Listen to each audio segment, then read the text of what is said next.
колку средби сум имал со второ обвинетиот, во случајот рекет.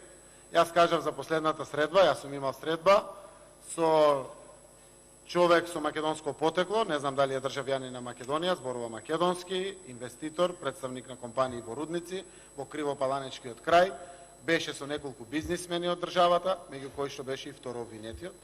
Ни животот сум имал и други средби, и во како опозиција, и како опозиција.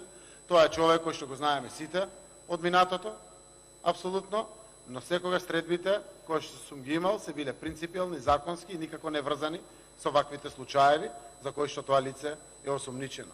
Најчесто се биле со деловни луѓе, како што е господинот Ник од Австралија, кој што не го знам точно како се викаше рудникот, на локацијата во Кривопаланка, работат, се заинтересирани исто така за нови инвестиции во државата, беа присутни кај мене, го презентираа својот план, беа упатени конкретно на институциите како да постапат, како што се однесуваме према секој инвеститор. Благодарам.